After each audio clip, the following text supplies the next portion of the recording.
Ladies and gentlemen, welcome to another episode of DCA Takedown. This is episode 211 as we are closing in on our next mega event, at least for Takedown, Shift High Stakes.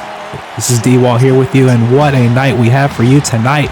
We have not one, but two championship matches tonight. That's right, we have two championship matches. This is a supersized edition of Takedown. The tag team titles are on the line as the Cash Money Hooligans challenge the Future War Cult for the titles. We also have Scott Sapp after his win, his quick win on the last episode of Takedown against Jaden Starr. He will challenge Wicked Erek for the Burnout Championship as Erek is looking to once again make another successful title defense. But tonight we are kicking things off with Jamal Kincade, someone who has also been trying to make his name on Takedown lately, a man who has been looking for a signature win but has not been able to find it just yet. Hopefully he feels like tonight will be that night, but he is going up against a man making his return here on Takedown in Aris Williams, who the last time we saw Aris Williams, he was getting annihilated in the middle of the ring. He took on Atlas Jones and he put up a good showing, but it was not enough to take down the Soldier. But now he's back. I saw him earlier today. He's got a new look, he's got a new attitude about him, and I'll tell you what, this is going to be a tough test for Aris because Jamal's win-loss record may not be the best here on Takedown, but he is a very formidable competitor. If you saw his recent work here on Takedown and what he has done, you know that he is a hell of an athlete. He is here for a reason here on Takedown. And he's been trying to get opportunities at the Pure title and the Burnout title, but now here comes his opponent, the returning Aris Williams. As you can see, Aris pretty fired up.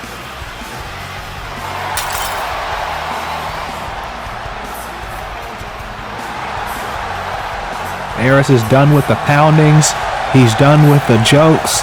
He wants to be taken as a serious threat, and I think he can do it if he just keeps at it and gets a win here tonight. That would be a huge step forward. And Aris with new music, with a new look, and I'm really looking forward to this, as Aris is also looking to make his name towards a title, a future title opportunity as well.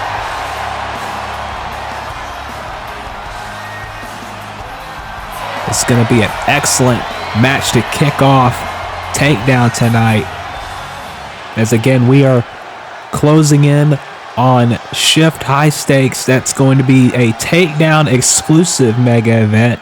that's going to be coming up in a few weeks. And we know that if you've seen social media, you know that the main event has been signed. It will finally happen, folks. Kiyoshi Saiba will get his world championship match that he won back at the anniversary show. And he will be taking on the world champion Zaya Steele at Shift High Stakes with the title on the line. But that's not the only match that's been set for that show. We also have the Battle Pro World Championship that'll be on the line. TJ Kennedy will defend against Takuma. Takuma will be here later on tonight to speak on that match. TJ put up the offer after Takuma beat Haru Glory a couple of weeks ago, and now TJ Kennedy, wanting to be a fighting champion, wanting to defend that championship in every match he competes in, looking to once again to make a defense of the Battle Pro World title, and he will be taking on Takuma Fuji at Shift High Stakes. Also, we know about that tag team matchup.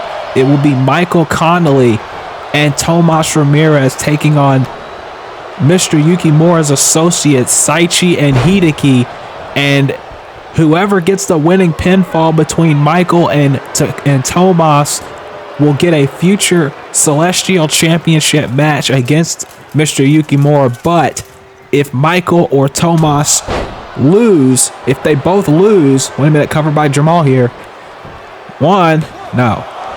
If either of them lose the match, if their team loses the match, then neither of them can challenge for the Celestial Championship as long as Mr. Yukimura is the champion. So talk about the name, the title of the show being high stakes. There are high stakes in that matchup as Aris is challenging Jamal to get back in the ring, but Jamal's not necessarily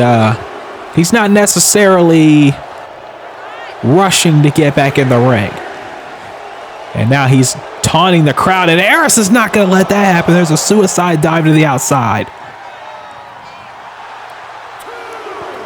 But yes, that all is official for Shift High Stakes coming up in a few weeks' time. It's going to be a big mega event as now Aris ducks out of the way of whatever Jamal was going for, and a big pump kick into the cover. 1, 2, no. Also, the huge match between Claudio Dragonheart and Mark Butcher, that is also official. Jamal with the cover off the German suplex with the bridge, only 2. The card is pretty much just about set completely for Shift High Stakes. Cover now off that power slam. 2, no. And John Blackos will finally take on Varl Graythorne after weeks of back and forth between those two. Those two will go one-on-one at Shift. So that's 5 matches already made official so far for the event, and we're only a few weeks away. So I hope you are subscribed to the channel and hit the bell so you know when that show goes out. Nice discus clothesline by Jamal, and it gets him a 2.5. But again, tonight we have this amazing matchup here between Aris and Jamal. We have a championship match, 2 of them in fact. The Cash Money Hooligans challenge the future War Cult for the tag titles. Scott Sapp will face Wicked Erek for the Burnout Championship as there's a chop block by Jamal. And of course, Kiyoshi Saiba. Remember, Kiyoshi and Zaya were banned from the building because of the risk of them both getting into altercations every week on Takedown. Northern Lights Suplex only gets 2. So now that the title match is official, they are able to come back to Takedown. And as far as I know, only Kiyoshi is here tonight, not the world champion. But Kiyoshi will be in action against 2 men who know the world champion very well. Kiyoshi said he was going to go after everyone that knows Zaya Steele to get to him. And he's going to have that first test tonight against a member of Catch Point. We don't know which one just yet, but a member of Catch Point will take on Kiyoshi in our main event tonight. And on the next episode of Takedown, I can tell you that Zaya Steele will be in action against an opponent of Kiyoshi's choice. So consider these pick your poison matches for these two heading into their world title match. But right now it's all about Aris and Jamal. As Jamal working on the legs, or at least to be more specific, the left leg of Aris Williams is now going into a half Boston Crab, and he is sitting deep down. Got that at a very awkward angle here for Aris. And he's close to the ropes, but he can't quite reach it, and that's a problem that Aris is going to have to deal with here. He's going to have to get out of this hold as best he can. But I really don't know. It's getting tough. But Aris got out of it there. But you have to think Aris's knee can't be 100%. As now face buster. And now off the ropes, Aris. Big forearm in the corner. And now off the ropes again. Went for the basement drop kick. Nobody home. Jamal now off the ropes, but Jamal gets caught. Spine buster. Quickly into the cover two, and no. And this is a great match to kick off Takedown here tonight. A lot of action, as I stated before, as Aris with the ripcord lariat. Also tonight, Jaden Starr returns after wanting another match. He's getting it tonight against Jeremy Paisley. And we'll see if he gets any further than he did last week when he officially had the shortest match in Takedown history. And I know that's something he does not like to be associated with, but it's too late now. There's a leg lariat by Aris. And this is what I'm talking about with Aris Williams. He has really improved, and he has understood the assignment. Understanding that it's no longer about jokes, about catchphrases on the back of a jacket. It's about getting the job done, as Jamal's trying to do, but turns that O'Connor roll over. 2, no. Jamal, cover of his own. 2, no. And now it's Aris rolling to the floor, but Jamal's not in any rush to go after him. Jamal, now look out. May have taken too long.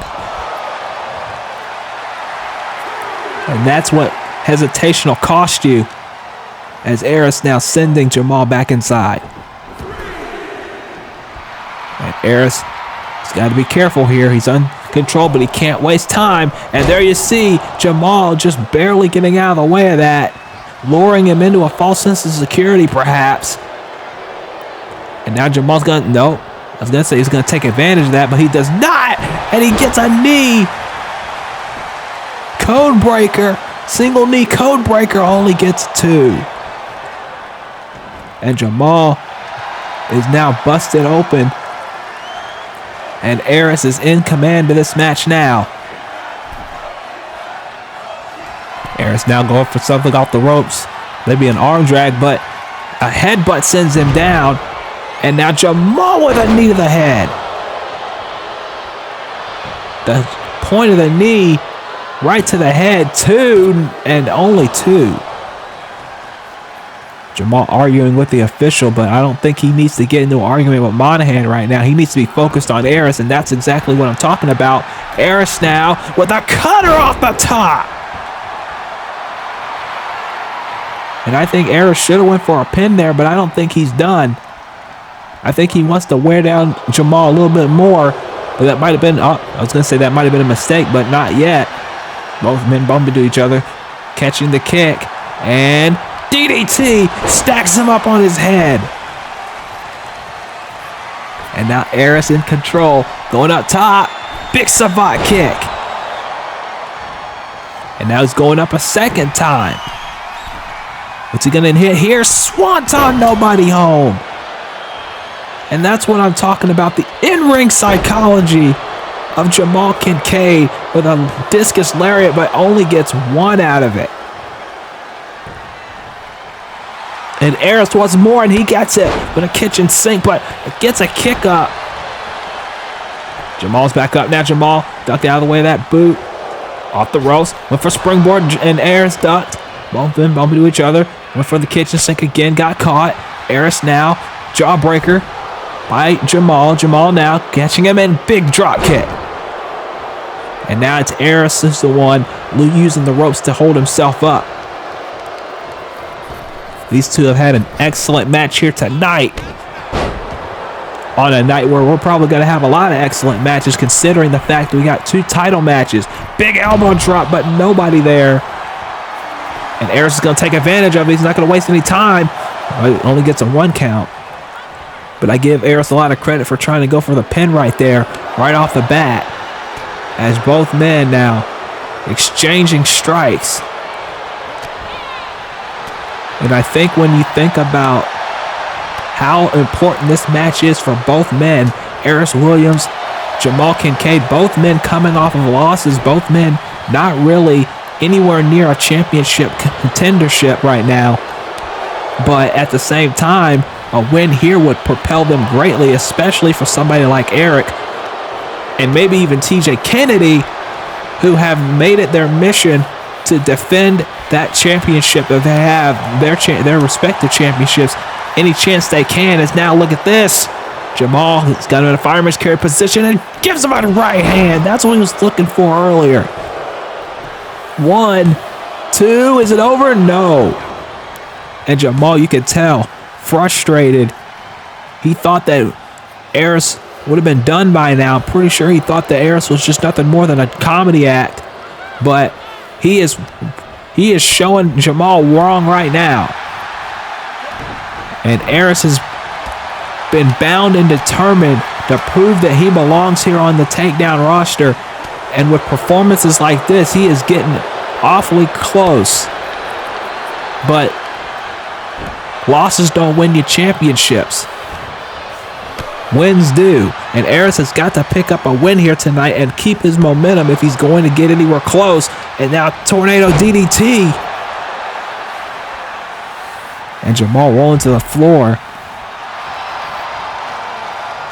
As now Aris, what's he thinking here?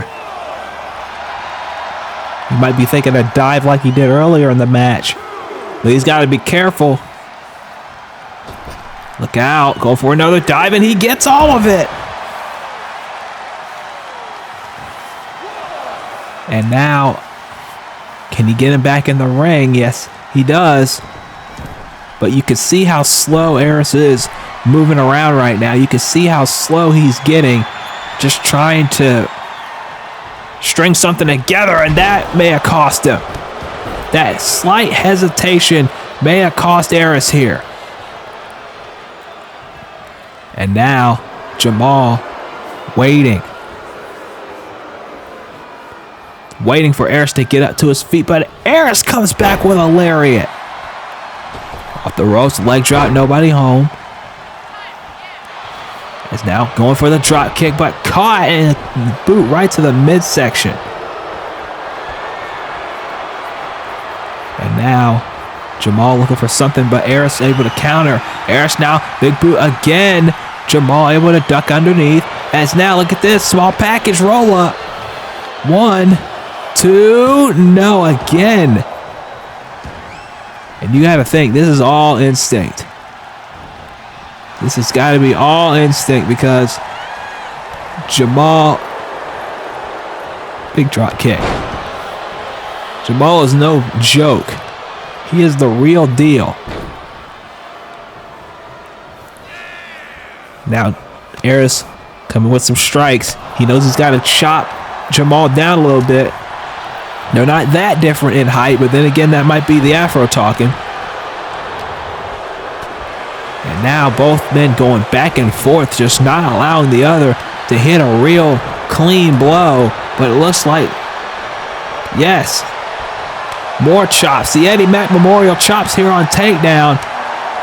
Aris paying homage as he's continuing to light up Jamal Kincade with these numerous chops. My God. Aris is going to make Jamal's chest look like a piece of ground beef by the end of this. Small package, though. That might be it. No. And now off the ropes. Look at this. No, bumping into each other. Aris now kicks in more kicks and a big knee. But Jamal with a snapmare. Off the ropes and a big kick. I don't know if that was a kick or that was a knee, but either way it goes. He had that well scouted, and Aris had that well scouted. Aris, more strikes. And that might be what he has to do in order to keep Jamal Kincade put down for a 3 count.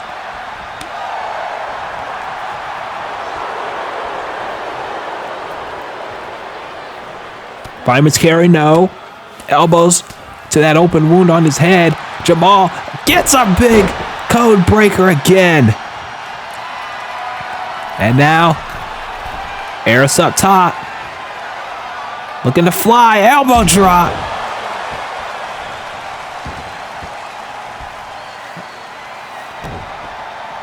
And now, look out, Aris, last chancery. He's got the last chancery locked in. And Jamal is in the middle of the ring. He's got nowhere to go. He's bleeding. And that's it. Yeah, he had no choice but to tap out. Aris Williams with a very impressive victory here tonight. And you want to talk about setting the tone for Aris Williams and where he wants to take his career. I think that's exactly what we've just seen.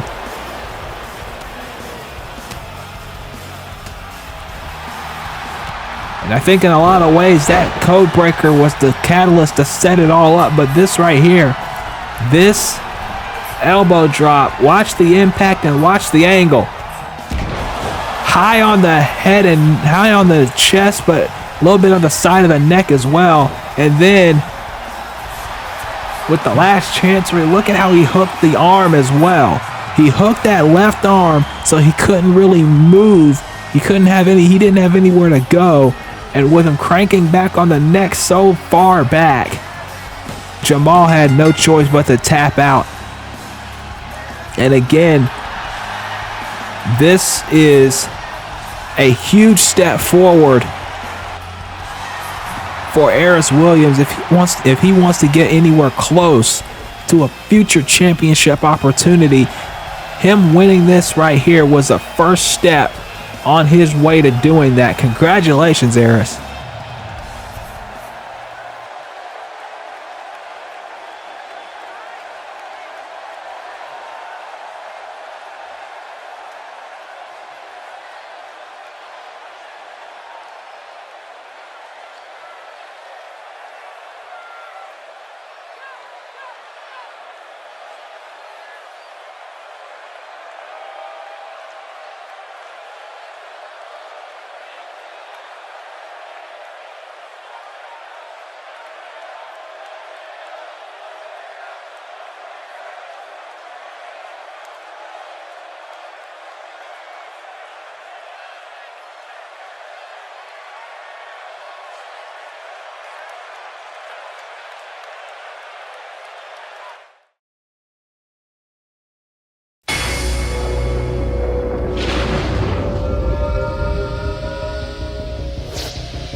Ladies and gentlemen, we are back to DCA Takedown. A huge match we just saw between Aris Williams and Jamal Kincade, two men that are definitely looking forward to possibly getting a shot at a championship. And Aris picking up the win in that regard, but there's a lot more work Aris has to do if he's going to get a shot at a championship here in DCA. But speaking of a long way away from getting a shot at a championship, this man has done absolutely nothing to move in that direction by any stretch of the imagination, because here comes probably the most detestable, despised man on the Takedown roster, Jaden Starr. And Jaden, ever since he came into DCA, ever since he stepped onto the scene at Redemption, or even before Redemption rather, he has been a thorn in everyone's sides. He has been a thorn in the side of Tomas Ramirez. He's been a thorn in the side of Calvin Richardson. He's been a thorn in the side of Zach Stone. And he's been a thorn in the side of the GM, Malik Brown, to the point where he called out Jaden for what he did last episode when he called in Space Ghost, the co-GM of Takedown, when Malik's not here, to basically give him a match tonight. He wanted, quote, real competition. And so Malik granted that request, but he was the one that picked Jeremy Paisley to be Jaden Starr's opponent. And remember, it was Jaden Starr who dismissed that win on the last episode, talking about Aris Williams for some odd reason. I don't know why he brought Aris into it. But this is going to be a hell of a test for Jaden Starr. I mean, let's face it, Jaden hasn't really been tested that much here on Takedown. And when he has, he's found every shortcut possible to get out of winning a match, or every shortcut possible to win a match. So I don't think this is going to be a walk in the park, and I damn sure know it's probably not going to be shorter or the same length as the last episode, excuse me, when Scott Sapp choked him out in about 22 seconds or so. Because one, we know that Jaden is he's a lot of things, but he's not an idiot. He does things for a reason. And I'm pretty sure he's not idiotic enough to let Jeremy Paisley run through him in about 22 seconds. So let's just go ahead and get that out of the way right now. If everyone's expecting another 22-second Jaden Starr loss, that's not going to happen. He's too smart for that. But is he in for a fight? Yes. Is he in for a beating? Most likely. And it's up to Jaden on whether he's going to take that beating like a man and nut up and actually show us something interesting, or if he's going to just take it and go back in the back and cry again. Because that's exactly what we're seeing, and that's exactly what we've been seeing from this man since he came into DCA. Not talking about Paisley, I'm talking about from Jaden. So this is going to be a hell of a test, as he is facing a former Celestial champion right now. Excuse me, former Burnout champion, who had the most defenses of that championship of anybody, even though I think Erek is closing in on that record if he hasn't already matched it.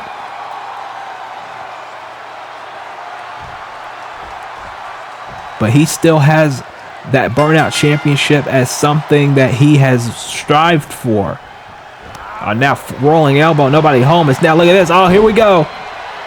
Let's see if he can kick out of this. European clutch, too. And, oh. That was close, and Jaden knows it.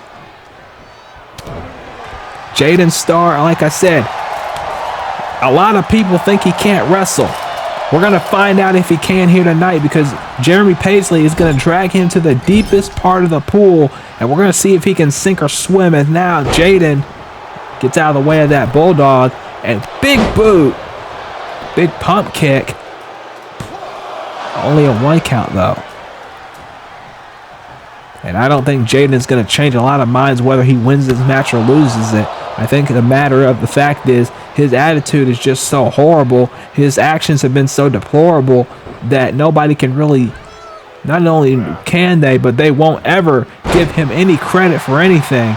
Cover off the straightjacket German suplex, only 2. Jaden Starr has been a thorn in everyone's sides. Like I said before, he has done everything possible to get under the skin of the people that he does not like. He has gotten under the skin of Tomas Ramirez and got his ass whipped. He got under the skin of Calvin Richardson, and even though he won against Calvin Richardson, it took a low blow for him to win that match, and that's exactly why he doesn't have a friend in the locker room right now. Cover now by Paisley. 1, 2, no. Jaden was the one who put that horrific image, that violating image of Amber Stevens in a bikini on his shirt after he lost fair and square to Zach Stone at Revelations, and then got his ass whipped and put on fire at Proving Ground. And those injuries have just now healed. He's lucky that those burns weren't any more serious than they ended up being. But now he's got, and then that 22-second loss last episode, and now he's got Paisley in the ring with him. As if things couldn't get any worse for Jaden. Here's the cover. 2, no. I mean, you got a guy with so much ability in Jaden Starr, somebody who I'm sure could definitely be one of the top players here in DCA if he actually had the attitude to match. But he has not shown really much of anything since he came here to DCA other than to piss people off. That's the only thing he has actually shown, is how to piss people off. And now big insecurity by Paisley. Paisley now. He's looking for championship gold of his own. He doesn't want to just sit on the sidelines either. He wants to get in the ring. He wants to win. Cover now. 2. 2.5 again. But it's like I said, I think that they want to go their own way in terms of, wait a minute. Cover. 1, 2. Only a 2 again. The fact that Jaden Starr has done so much to so many people, you imagine he doesn't really have many friends in the locker room. As now a big suicide dive by Paisley. And he talks about having no competition. Well, he's got plenty of it here tonight, and we're going to find out if he can sink or swim, like I said. Because so far, Jaden has not been in the deep water. He has not been tested like he probably should. And, oh man, that drop knee in the face. Cover. 2. Again 2. Now Paisley with a sling blade, rolling through into the drop kick. And now Paisley once again in control, and this is where he wants to be. Irish whip. Look out. Again, another tiger suplex. And, no, a dragon suplex, excuse me. And then a senton. Didn't get all of it, but got enough to keep Jaden down for a little bit while he recovered. And now Jaden trying to back Paisley into the corner. I don't know how long that's going to work.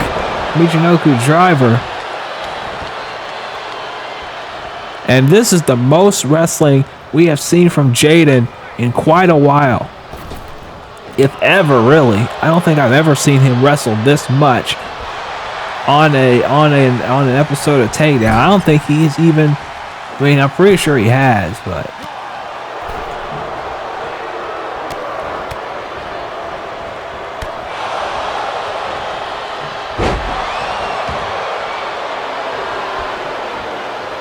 as now Jaden wants Paisley up. And a big knee. And now Hayes is in trouble as Jaden going up top. Jaden now, double foot stomp. Cover. 1, 2, no. And this is what I'm talking about. This is why I say what I say. Because Jaden is talented. He's obviously got something that the upper management on Takedown liked. But at the same time, what Jaden Starr has done in terms of the attitude is something that I don't think a lot of people can tolerate for too much longer if they haven't already just stopped tolerating it completely. As now, Jaden, look at this big senton over the top. And this is, again, Jaden isn't doing this for anything else other than recognition. He wants to be recognized. He wants people to see him as the next top star. But the thing is, his attitude is not helping. His actions are not helping. And his in-ring is not helping. None of this is helping. And now, oh, big knee. And now, Jaden back in control and a big heel kick as Paisley's bleeding. I just saw that on my monitor here.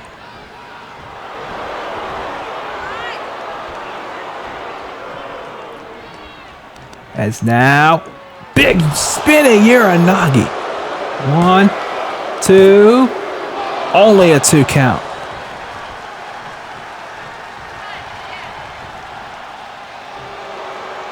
Again, this is the most wrestling I think I have ever seen from Jaden Starr. Now, if he had done this from the start, maybe we wouldn't have as many problems, but now he got dumped on his head.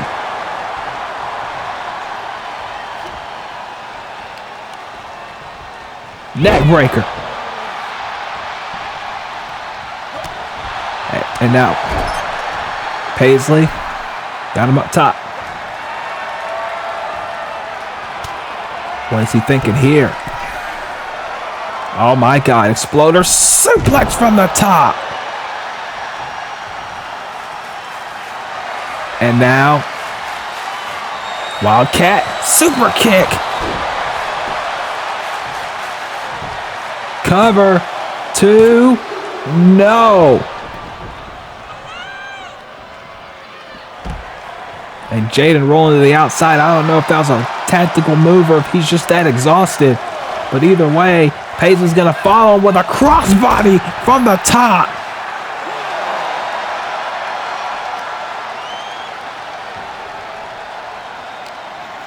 And now, back inside the ring, Paisley. Springboard. Went for a senton again, and he got all of it, but he hurt himself on the way down. I don't know if he got as much as I thought he did, but either way, it was enough. Path of Redemption, no. Tiger Bomb. Cover. Off the Tiger Bomb, only 2.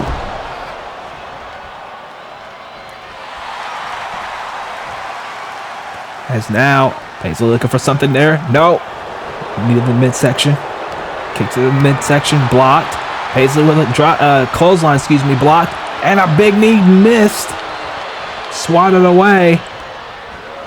It's now off the ropes. No. Look out. Oh, man. Polish hammer. I didn't even know he knew what Polish meant. And double foot stomp, nobody home. And now look at this. O'Connor roll with a bridge. 1, 2, no.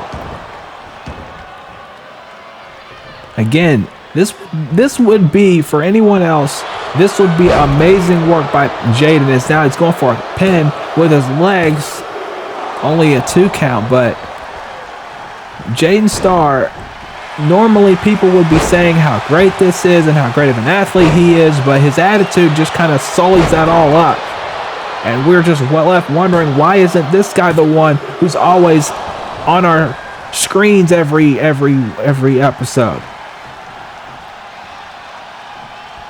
It's his attitude that rubs people the wrong way. It's his attitude as he misses that forearm from the apron. It's his attitude that makes people not like him. And Paisley is beating some of that attitude down right now, because Paisley has things he wants to accomplish as well. That's now off the ropes. Again, the senton only got a little bit of it. Oh, but Jaden's back up. Oh, no. Oh, no, Jaden. There's that DDT. That leg hook DDT that he's used. Oh, my God. That only got a 1 count, and Paisley's like, is that the best you got? So he's going to do a second one. Oh, but Paisley with a kick. Paisley is not impressed with Jaden Starr. And a big Busaiku knee. Shades of Malik Brown. And another one. And now Paisley, big knee. And now is he going for it? Another Wildcat super kick.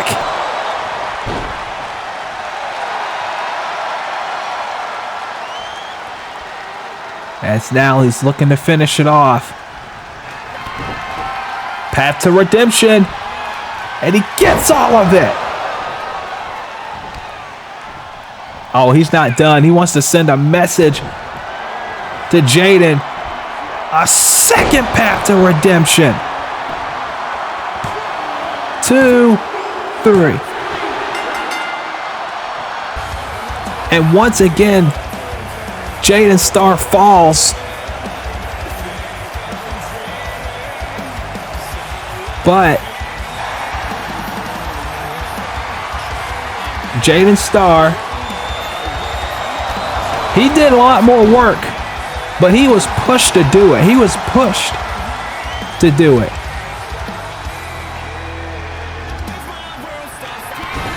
But Jeremy Paisley made the perfectly clear message to Jaden Starr that if you want to be at my level, you got to work to be at my level. You got to work a little harder. You got to check your ego at the door. I don't know if that'll ever happen, but Jaden Starr got a hard look at reality tonight. And Jeremy Paisley back on the winning track here towards potentially another opportunity at a championship here on the roster. Jaden Starr got a hard message tonight through Jeremy Paisley.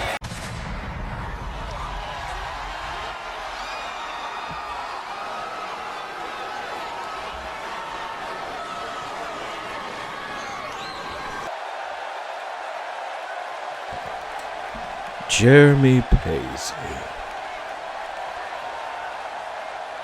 you are an interesting one, to say the least. Someone that I could be curious about.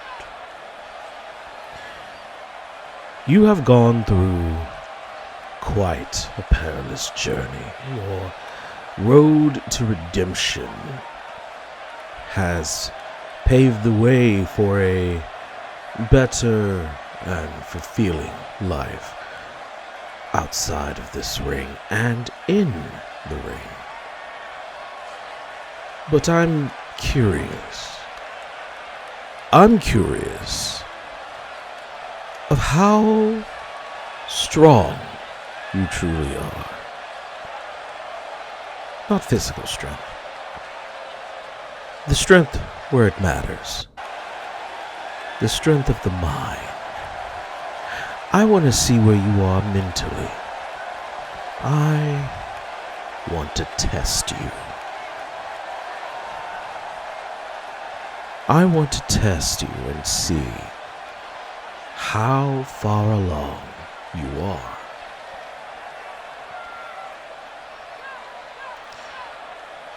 Will you give me the pleasure of testing your will.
Well, ladies and gentlemen, we are back to Takedown, and it looks like Michael Connolly has set his sights on Saichi. He said he is done waiting around. He is done sitting on the sidelines. This is not the wrestler code red Michael Connolly. This is father, this is husband Michael Connolly that we've been seeing lately. Michael Connolly is not playing around here tonight.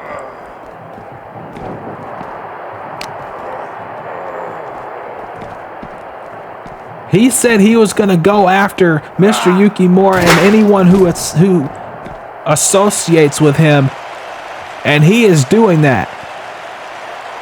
We're going to see if we can get some help back there in the back, but Michael Connolly said plain as day he wants to go after the Lotus Collective. He wants, and I know deep down,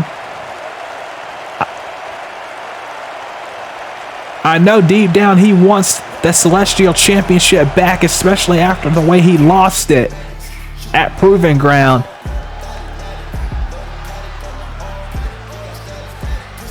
But now we are getting set for our tag team championship match. One of two championship matches we have here tonight. As Jay Roberts on the left, Trevor Diaz on the right. The Cash Money Hooligans.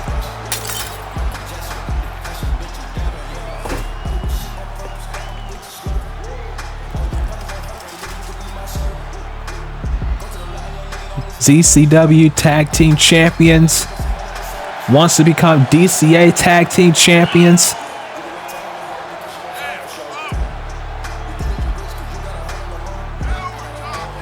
But they got a tough test ahead of them as they are facing the Future War Cult, who are defending their championships for the first time.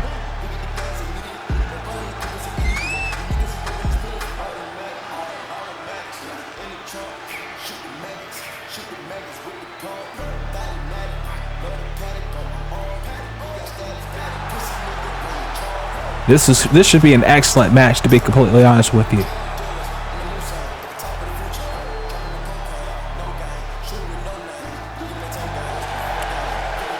And again, don't let the singing and dancing fool you. Don't let that fool you.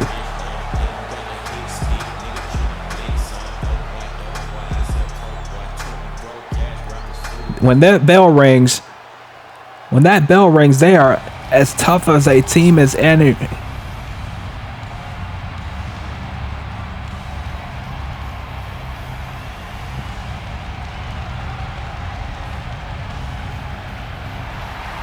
And here come Jesse on the left, Sid on the right, the future World Cult who finally achieved their dream at Proving Ground when they beat the Real Wrestling Throwbacks and became the tag team champions. But they did not want to sit around and wait.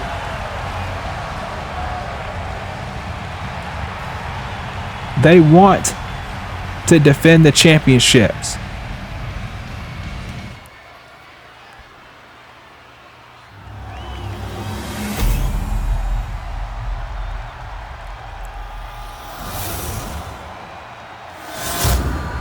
And this is the first time in a while that the tag team championships have been defended on Takedown, but that's the kind of champions the future World Cult want to be.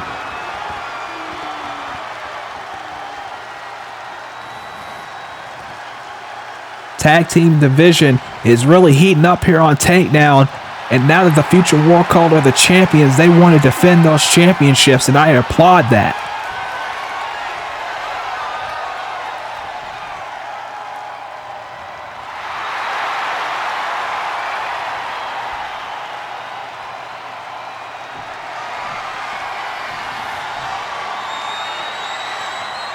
AJ Monahan taking the championships and raising them up. That's what's on the line here, folks.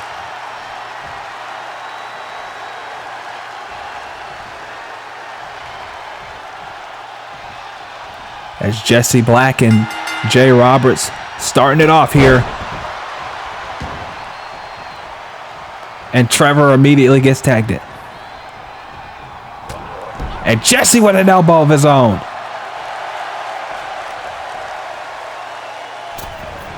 And DDT by Trevor. This is going to be a very high-flying matchup.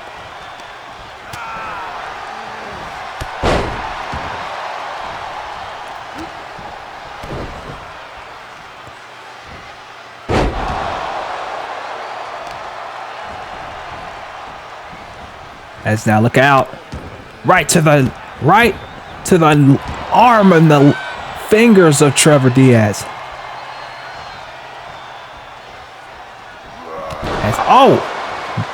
Both Jesse and Trevor, Sid and Trevor going for something there was not enough. And now, Sid into the cover. Only a 1 count. It's going to take a lot more than that. Especially with the tag team titles on the line.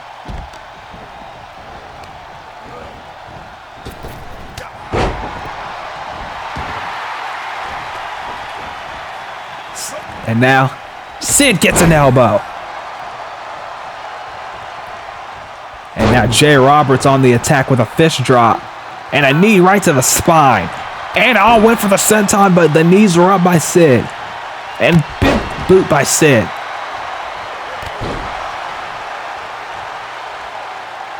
And Sid waiting for Jay Roberts to get up. And sends him out. I think that was a double team. An elbow and a spear. And now look out.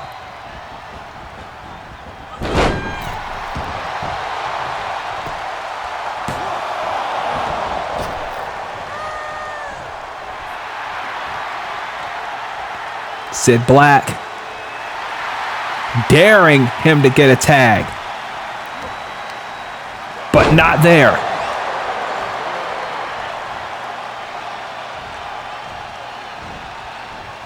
A big clothesline by Jesse. And oh man, big springboard drop kick, but now, I was gonna say Jay Roberts trying to get back in this thing, but not really. He got kicked down, and then alley-ooped out of the corner.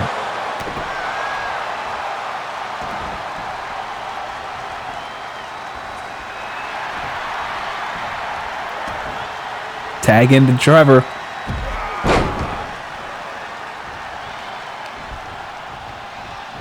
And now, STO, no, counted by Trevor. Trevor now kicking the midsection. What's he thinking here? And, I was going to say a neck breaker, but that was a reverse neck breaker. And Sid rolls to the floor, and now both Trevor and Sid are on the floor. And remember, unlike the tag team tournament going on Tag Team Contenders tournament going on right now. Unlike that tournament going on right now, this is a traditional DCA tag match, so there is no countouts, but disqualifications are still in effect. Snap suplex into the cover, only a 1 count.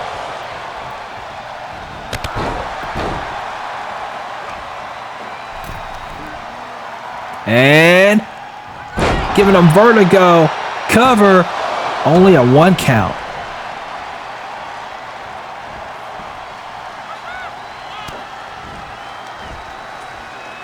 And backdrop driver by Sid. And now Jesse's tagged in.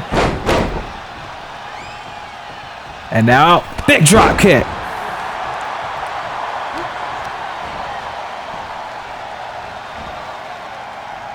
And now right to the arm. Same thing that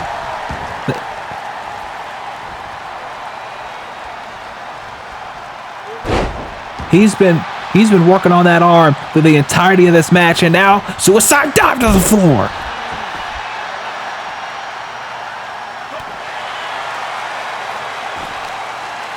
And again going after the arms of Trevor.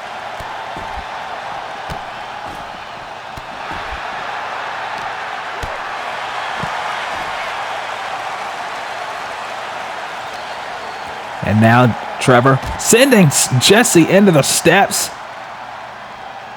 And a lockdown German.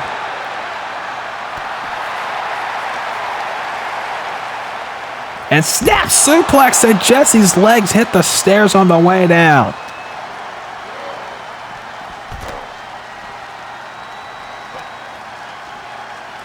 And Trevor now finally getting some offense for the Cash Money Hooligans. And again, there's no countouts here, so they can be on the floor as long as they want to. They just can't go any further than that or they'll get disqualified. But in the terms of the future war call, if there's a disqualification, they retain the championships. But I don't think the Jesse or Sid want to win that way. They've never wanted to win that way. They want to win with a pinfall or submission, and Sid gets speared off the apron. But he doesn't see Jesse behind him with a forearm to the back of the head. Cover, but only gets a 1 count because Jay Roberts was right there. It's now Sid getting some. And now Jesse getting some of Sid. And Sid gets thrown out. And now Trevor from behind. Irish whip into the corner. Big chop. Oh, open hand chop too. And now into the corner. What's he thinking here? Big drop kick. Sending Jesse down. As now Trevor Diaz is going to try to wear him out. But no, gets a kick to the back. And now, no. There's two fights going on at once. One on the inside, one on the outside. And now Jesse from behind. Look out. Big uppercut to the back of the head. Oh, wait. Jay, I was going to say Jay was occupied. He's not so much. As Sid is going right after. He is right in the face of Jay Roberts as Jesse is again going after the hands of Trevor Diaz. And those gloves are not going to do much to protect that.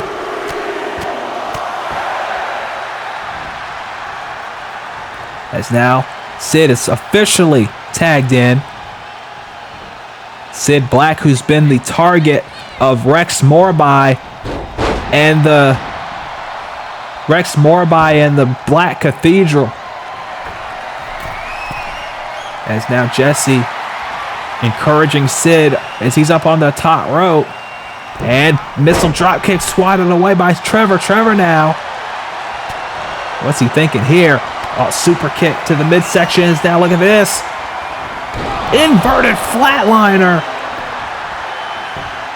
Cover. We could have new tag team champions. No, Sid kicks out. I was gonna say that Sid has been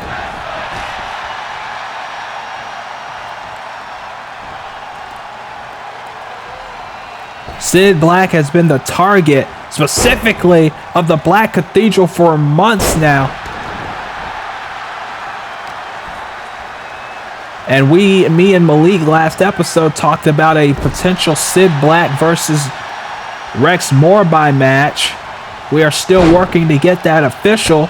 We may even get it official by the end of this episode, so stay tuned for that as Jesse and Sid working together. Kick to the back.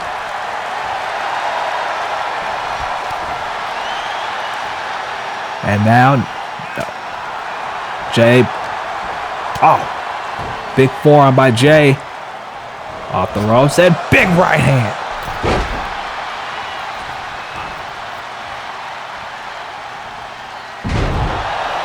As now, Jay Roberts trying to set the tone, but Jesse with a single leg drop kick. And step suplex.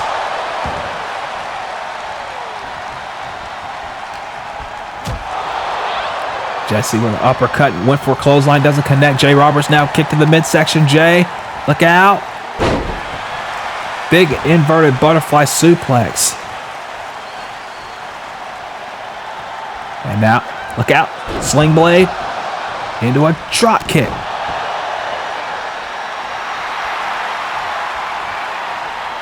It's now, look out. With big kick to the back of the head.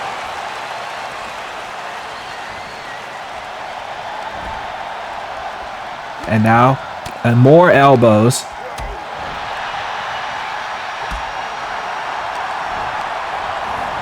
And now off the ropes by Trevor. Trevor and Jesse bump together. Is that, oh, wait a minute. Octopus lock. He's got an octopus hold. But Jay inadvertently hitting Monahan there a little bit. And I think that's why Jesse's been going after his arm the entire match for that octopus hold. Cover now, and Jay again breaking it up.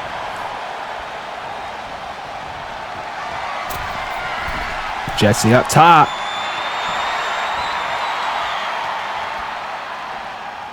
Crossbody.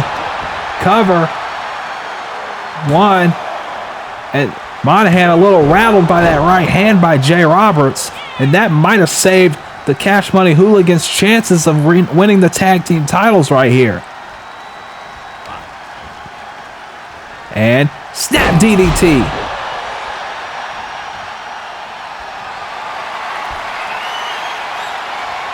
Sid, look out. Big single heel kick.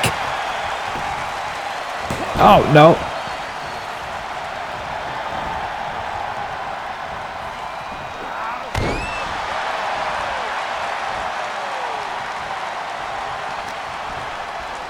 And now Jesse and Sid firmly in control, especially with Trevor Diaz bleeding, but he's not gonna give up right now, especially again, tag team champions.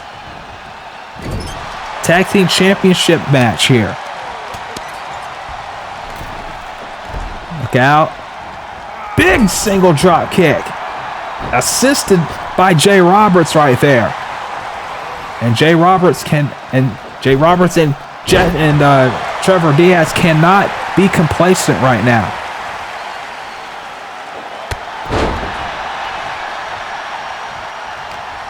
Jesse now with Jay on the apron.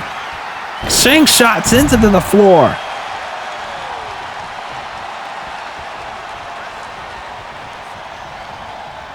Uh-oh. Jay, impaling DDT. 1, no.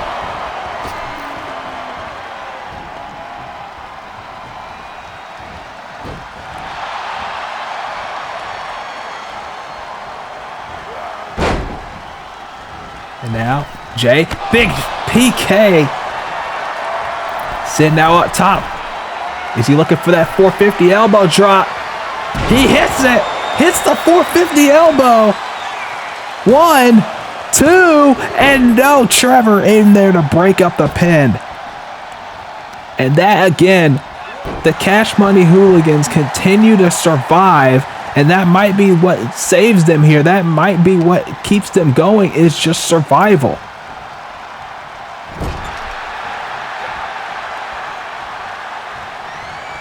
And look out. Double kicks there, and now they're going for this wheelbarrow that they went for earlier and connect with it.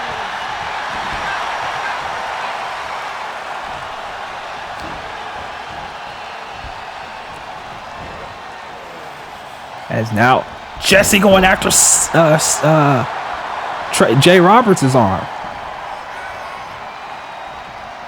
A big back elbow though, catching Sid.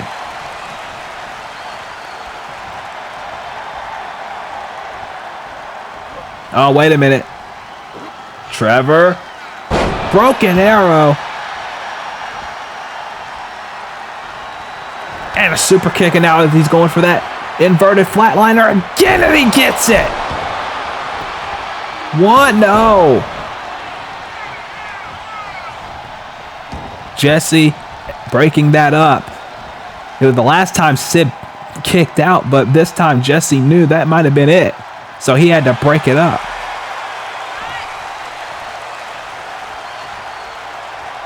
As now, this has been a back and forth dogfight, as we probably thought it would be. As now Trevor missing that crossbody. Like I said, this has been a back and forth dogfight from the opening bell, and I think that was on purpose. I think that was by design, because we knew with the tag team titles on the line, the Cash Money Hooligans were going to do anything and everything it took to win the championships here tonight. They do not want to leave anything to chance. They do not want to let this opportunity get squandered. They want the tag team titles, and they are fighting like they want the tag team titles right here. But how much more are they going to be able to withstand in this matchup? This match has gone about maybe 20 minutes, I think.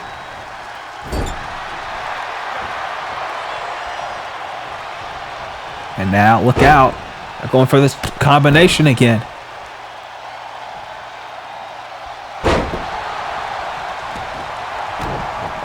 And now Jesse, again, back to the arm. And Jay able to break it up. As now Jesse going up top. Jesse, double foot stomp. But I don't know how much that's going to actually do, as he's going again to the arm of if Trevor's arm is not, something might be wrong with Trevor's arm, or both of his arms, because they have been the victim for the entirety of this night. But Trevor coming right back. This might be it. 1. No. And Trevor trying to go after both at once here. And gets an arm drag counter there. Uh-oh. Going for this forearm again. Into the cover. But Jay Roberts again.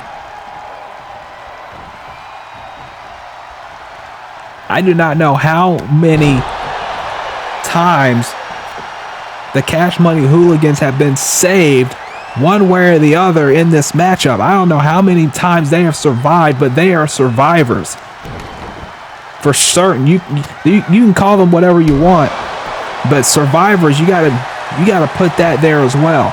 Cover, and again Jay Roberts there to break it up. And at some point, you got to wonder, wait a minute. 450 elbow again. He got all of it. And again, Jay Roberts.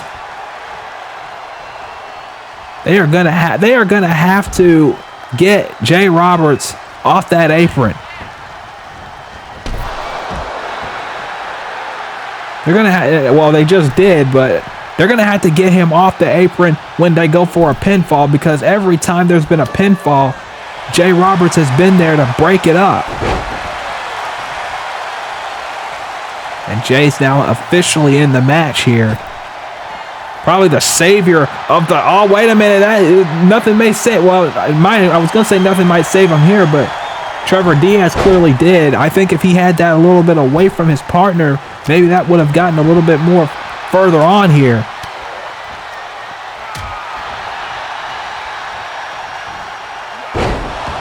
And now Trevor playing defense, but not good enough. Sid able to break that up. Like I said, it has been back and forth through this entire matchup here.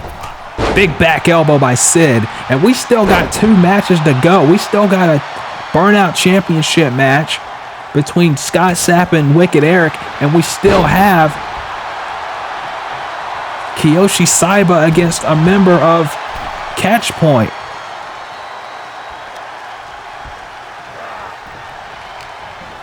As now Jesse dragging Jay into the corner. And now, look out, more double team work. Assisted code breaker. And now Sid Black is in command of this match.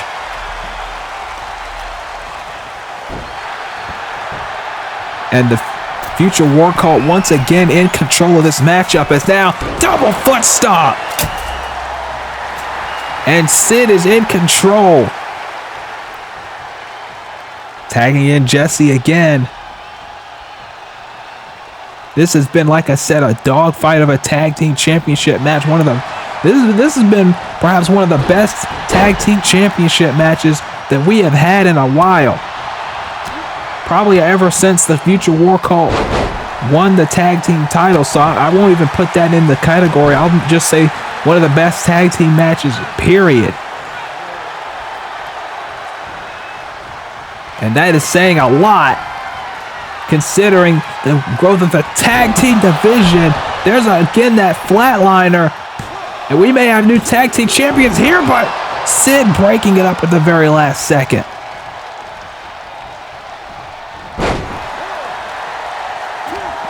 And you got to wonder, how close can we be getting to potentially new tag team champions? The Future War Cult have been playing defense here. As Sid tagged in, Trevor bleeding. And a big drop kick by Sid. But Sid now distracted by Jay Roberts, and that gives Trevor Diaz enough time to recover and send him into the corner with an open hand chop. And now look out, going after the leg.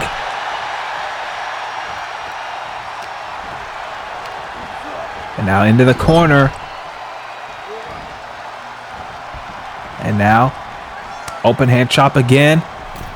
Look out. Big drop kick with the wrist control. And now Jay Roberts tagged back in. Sid Black is down.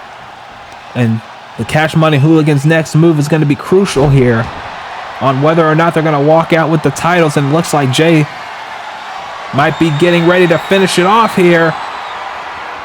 Gutbuster.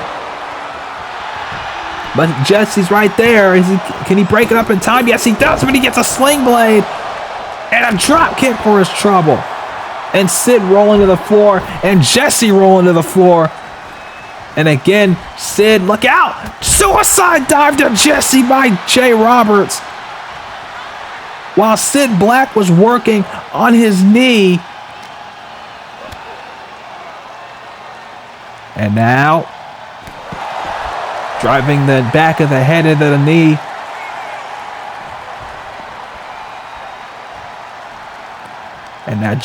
And now, oh, shotgun, hot shot by Jesse. And now one back to him. Irish whip and a back elbow.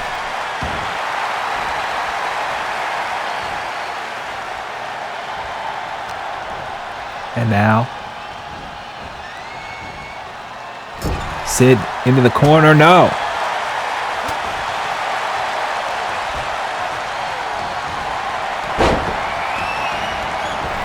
Oh, big boot, and Jay got kicked hard.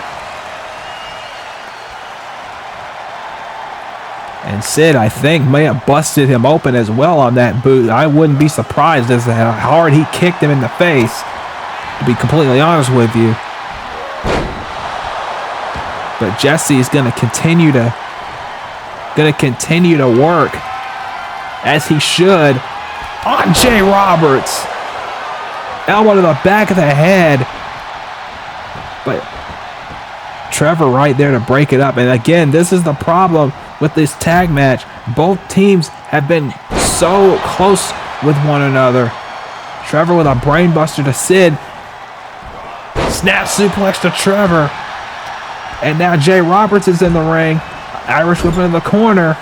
This might be the opening that the Cash Money Hooligans need here. Look out. Backbreaker final cut combination. Meanwhile, Sid and Trevor on the outside. And I don't know who the hell is going to win this thing, but it has been back and forth from the get-go. And now Jay going up top. This might be. Elbow drop doesn't connect. But Jay able to capitalize faster. Hammerlock, DDT. 1, 2, and Sid breaks it up. Sid with a kick to the midsection on the Trevor. Jay trying to go after Sid. Now he does. Sends Sid out to the apron. Went for the back elbow. Trevor able to counter it. And Trevor going after Sid, but he doesn't realize. Oh wait, maybe he does. Reverse DDT. And now taking down Trevor. That was smart. And now Sid trying to go after Trevor Diaz as well. And now Jesse again just continuing to pour on the pressure as he needs to if the future War Cult are going to retain here tonight. Jesse getting Jay Roberts back up to his feet. And back inside the ring. And now Jesse is going to take his time going up to the top rope here. What's he thinking now? He's got Jay Roberts in his sights, and a double axe handle doesn't connect. Trevor gets tagged in, but Jay gets a single leg drop kick for his trouble. But doesn't see Trevor. Irish whip in the corner. And missed the drop kick. Trevor Diaz may have cost himself there in a front chop block. That's not good. And Jesse now sends Trevor in the corner. What's this? Scoop slam. And a tag. Tag to Sid. And Jesse now, what's he thinking here? Jesse, big knee by Sid. Meanwhile, Jesse is going after Jay Roberts. Remember, disqualification still counts, so if these two stay in the ring for longer than 5 seconds, this is disqualification, but Jay Roberts is taken off the apron.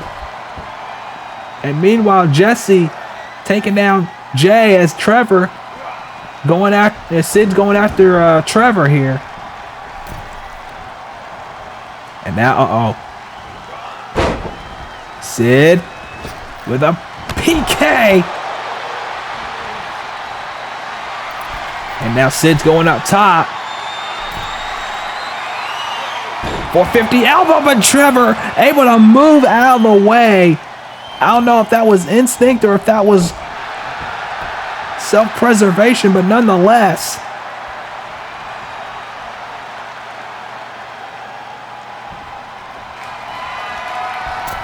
Trevor now getting up to his feet. And a big drop kick. And Sid, that might have been a missed opportunity. As now look out. Falcon Arrow. And down goes Jay Roberts. And now Sid's going to try it again. 450 elbow drop. He gets all of it. Gets all the 450 elbow drop. Takes down Jay. Into the cover. 2 and 3. The future War Cult retain. But what a match.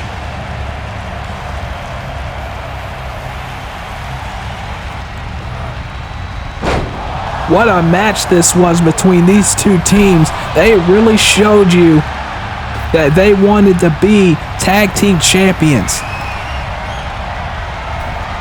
And to be quite honest with you, the future War Cult proved they belonged, but so did the Cash Money Hooligans. For anyone who thinks the Cash Money Hooligans are not the real deal, they definitely are. And this match, I hope, continued to show that in more ways than one. But for now, here tonight, the future War Cult are still the DCA World Tag Team Champions, and they are going to be looking closely at who may be next to challenge them for those titles. But what a match this was between these two teams here on Takedown.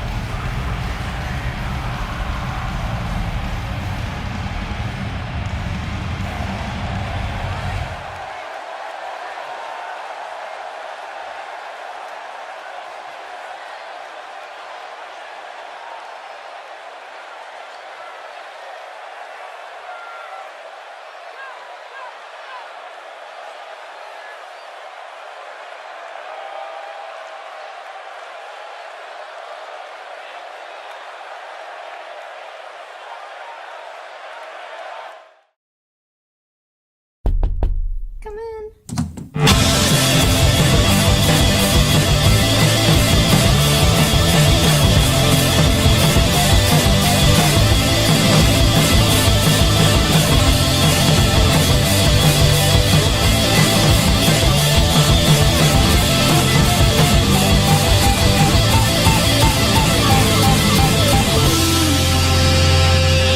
Never thought I'd hear those words coming from you.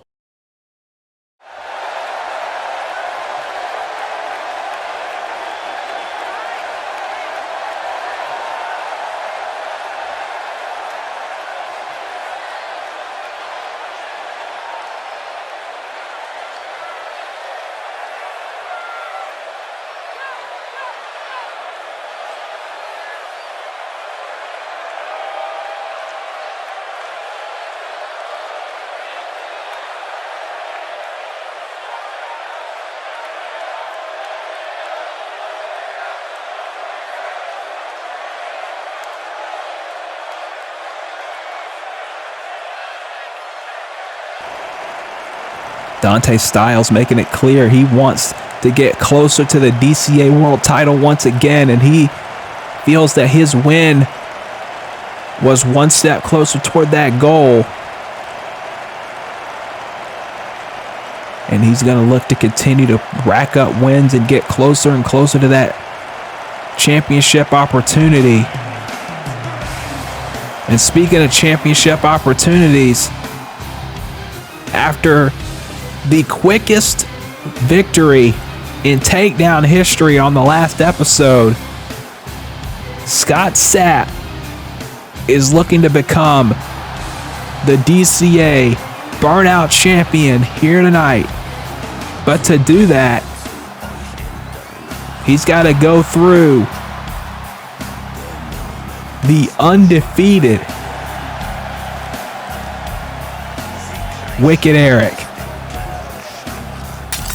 And for a man who, like Scott Sapp, who has been in this business for so long, for a man who has done almost everything there is to do, the one thing Scott Sapp wants more than anything is to win a championship here in DCA, and he's gotten close. He has gotten close on numerous occasions to this Burnout Championship. He has contended for it before. This isn't his first rodeo. But I said this about Jaden Starr's match earlier. I'm going to say it definitely here. There is no way this match is going to go 22 seconds. But I think Scott Sapp has a little bit more respect for Wicked Erek than he has ever had for Jaden Starr. Tonight we're going to see who's going to walk into Shift High Stakes as the Burnout Champion. We're going to find out who deserves to be the Burnout Champion. Scott Sapp wants it. Wicked Erek wants to retain it. It's going to be a very interesting matchup between these two. Two familiar foes. But one thing remains the same. Their ambition for championship gold. And speaking of, here comes the current Burnout Champion, a man who, like I said, I think he is closing in on the most defenses of that Burnout Championship. He has held this championship since Takedown 200 last year.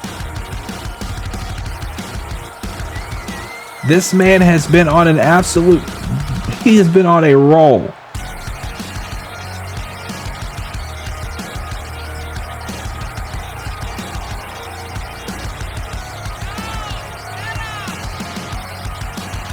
And I stand corrected. He's held this championship. It wasn't since last year. He held this championship since. That's how long this year has been, by the way. He's held this championship since February of this year. But nonetheless, I'm sure there's stat people in the live stream chat right now or in the replay comment section that are correcting me as we speak. So I'll leave it to them for that.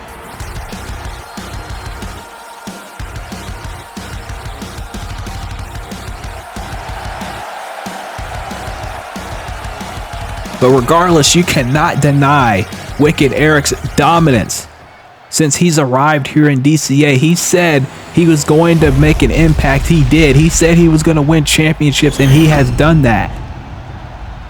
And it is up to Scott Sapp tonight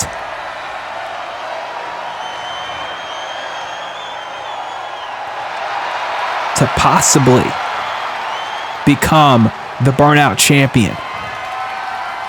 But to do that, he's got to go through Wicked Erek. Again, a man who has not been beaten on this roster since he arrived here in DCA. A man who has not tasted defeat.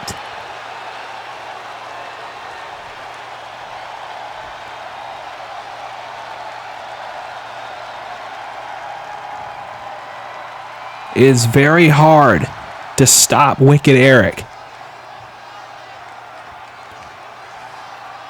But if anyone can do it, if anyone can beat Wicked Erek, it may just be Scott Sapp.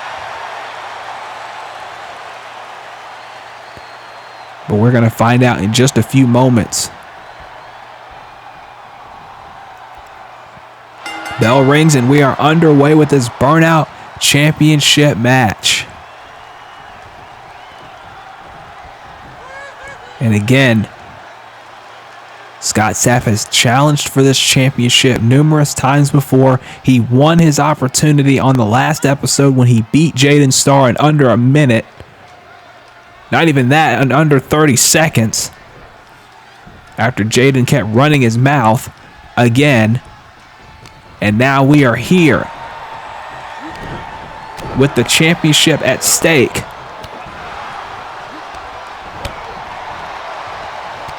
Can Scott Sapp do what so many have failed to do. Can Scott Sapp become the new Burnout champion? He's got all the tools to do it. He's got all the potential to do it. But at the same time, you got to wonder, what does he have to do to put Erek down? Because it's taken a lot just to keep him on his toes. But to keep him down long enough to win the Burnout title, that's going to take a lot. Erek now going up top, and Scott Sapp trying to meet him, but that was probably a ploy by Erek. Erek went for the boot, but Scott Sapp blocked it. Kicks in the midsection by Erek. Erek now with a collar elbow tie up here, and now the knees to the head and a kick to the midsection. Erek, a master of mind games in the ring. He knows how to play with his opponent's head better than just about anybody on the Takedown roster. Into the cover. One. Only one count. And I'd like to think that Erek has a little bit of respect for Scott Sapp. I don't think if it was Jaden Starr in this position that he would have any respect for him. Because at least Scott Sapp is giving him a fight. At least Scott Sapp is coming into this match knowing the stakes, knowing how important this is. And Erek has taken this championship, and this may be just my personal opinion, but Erek has taken this championship run very, very seriously, despite him laughing at Scott Sapp, and Sapp able to come at him with a chop in response. And a drop kick, the height of that drop kick, right to the mouth. And then a boot in return by Erek. But as I was going to say, I think Erek has taken this championship run as seriously as I think he's taken any in his career. He can correct me if I'm wrong about that, but I'm just guessing from what I've seen from Erek in the past. I think he truly values this championship run he's on. No. He knows how important it is. He knows how serious it is.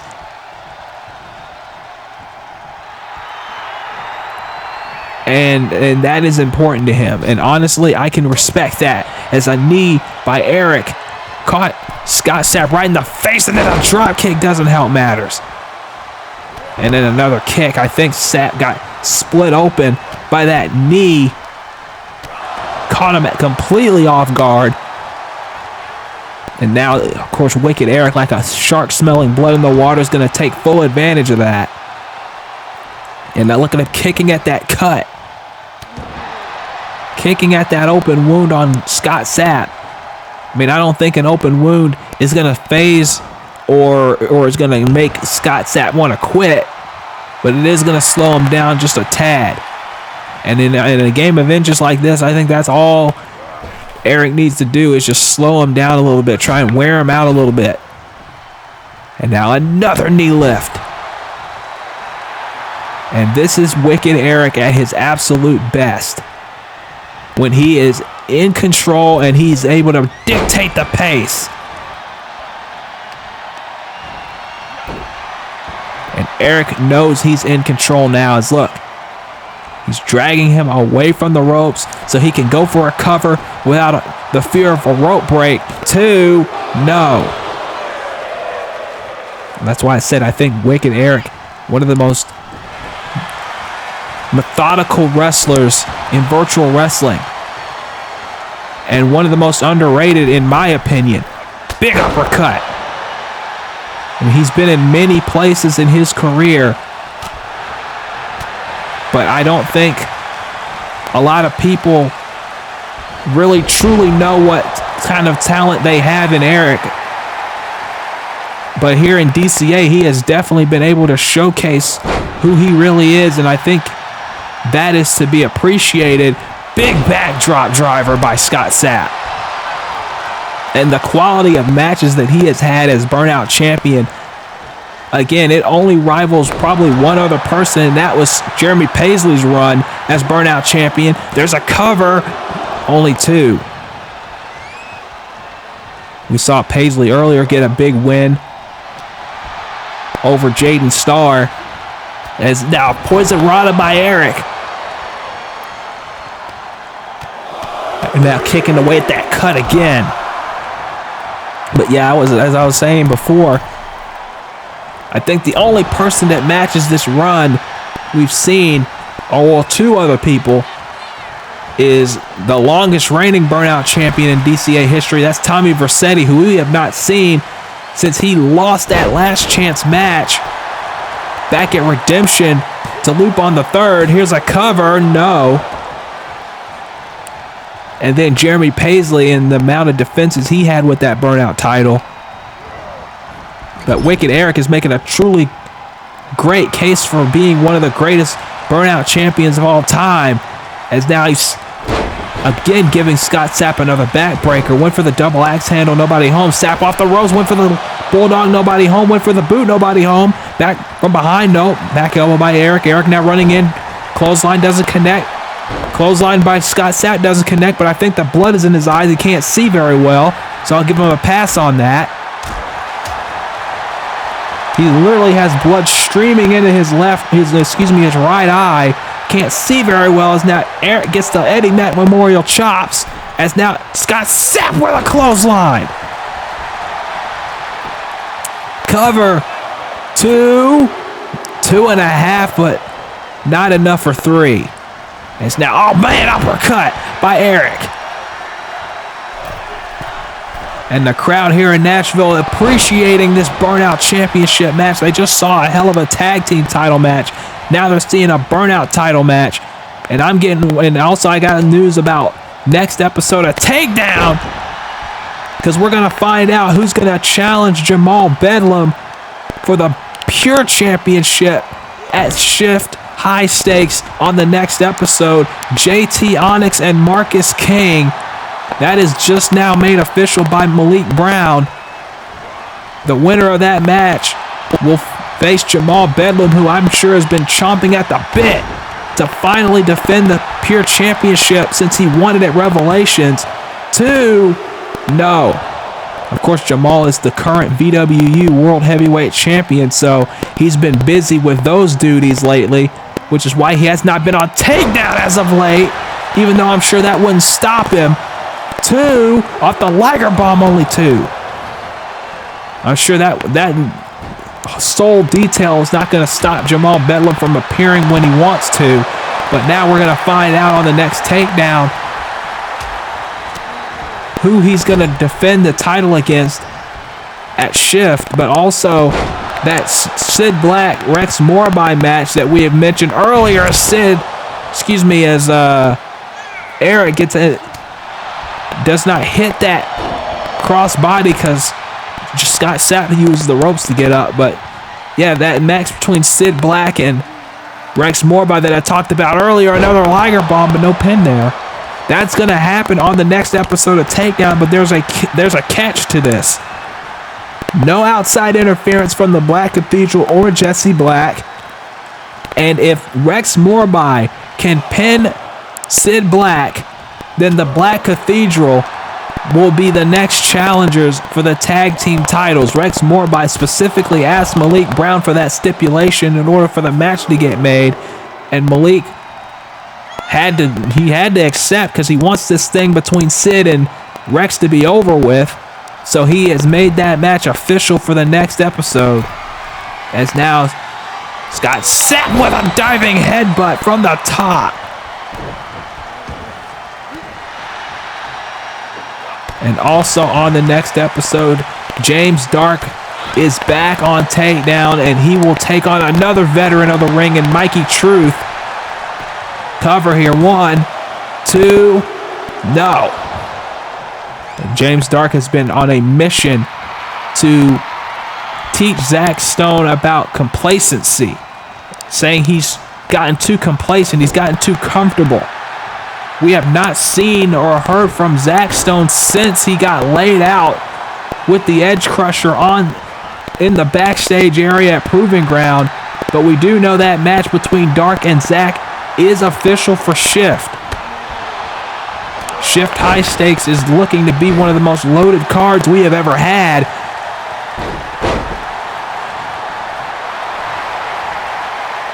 And that is going to be made official for Shift High Stakes, Zach Stone and James Dark.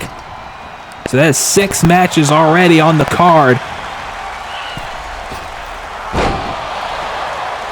As now, Scott Sapp went for a clothesline, nobody home. And now from behind, look out, Russian leg sweep into the punches. And the caveat to that James Dark, Zach Stone match, by the way, is if Zach Stone is cleared to wrestle, he will compete. And we hope to find that out sometime before Shift. As now more kicks.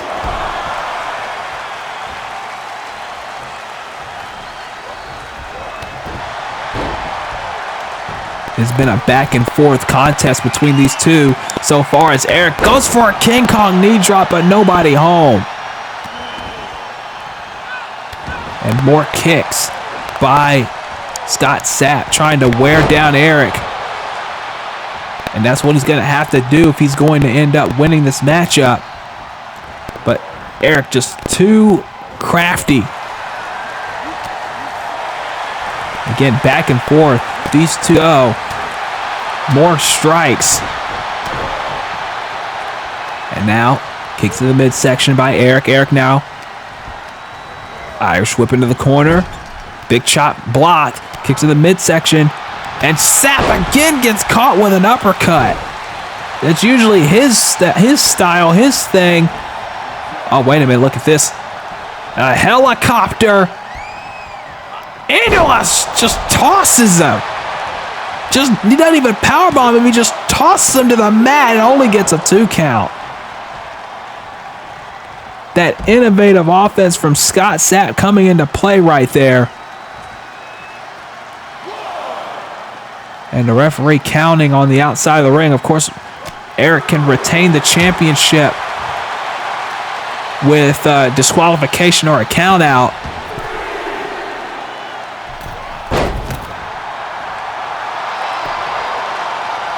But you know Erek doesn't want to do it that way. And now Erek gets countered by Sapp. Chop. Another one. And now Sapp with the chops and another drop kick.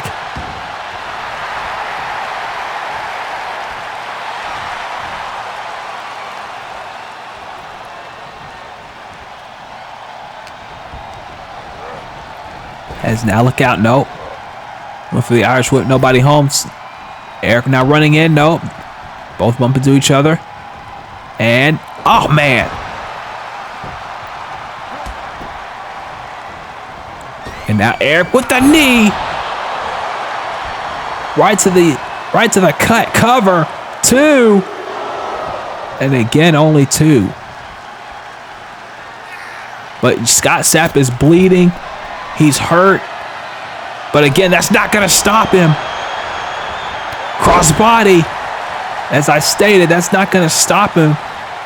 He wants the Burnout Championship, and even if he's bleeding, even if he's half dead, he's going to keep fighting to win this championship. That's what matters to him tonight. He will do whatever is necessary to walk out tonight with the Burnout Championship. And if it means bleeding buckets, that's exactly what he's going to do. Missed the boot by Erek. Sapp now. More punches, more strikes. And now the big uppercut. And now can Sapp put it away? Sapp lining up Erek. What's he thinking here? No. Countered out of nowhere, and he caught him. Face first into the mat. It's over. He hits that out of absolutely nowhere, and there is nothing you can do about it.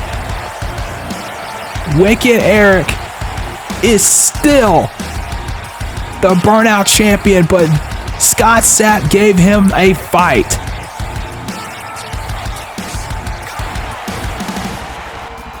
And you can see the smile on Wicked Erek's face. He knows he went through a fight.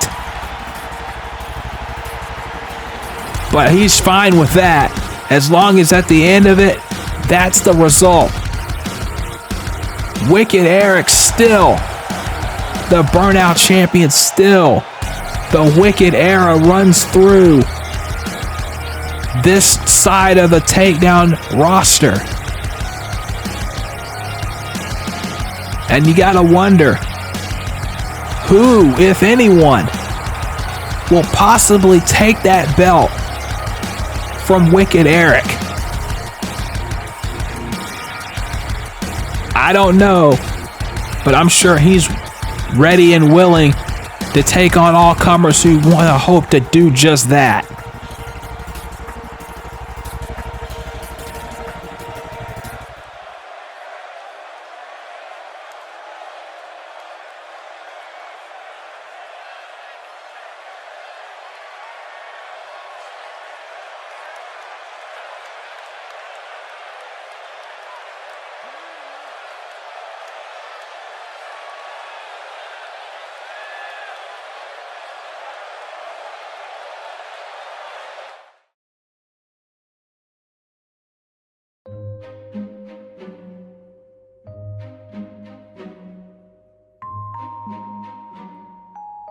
Cindy the Clown!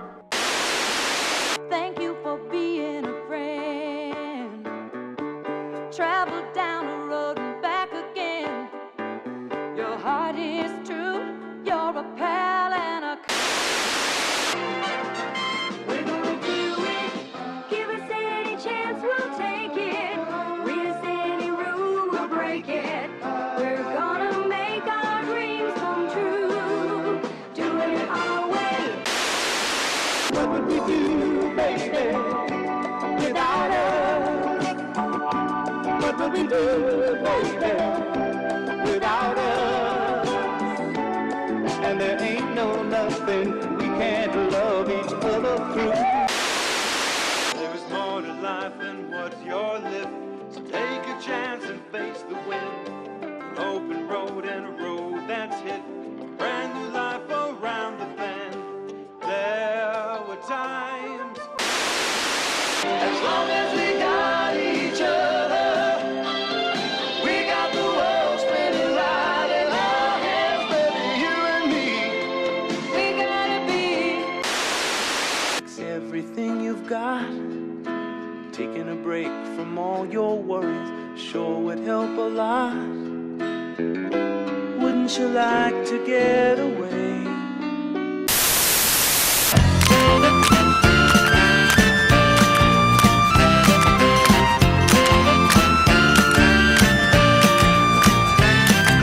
Sunday, Monday, happy days. Tuesday, Wednesday, happy days. Thursday, Friday, happy days. Saturday, what a day. Grooving all week with you.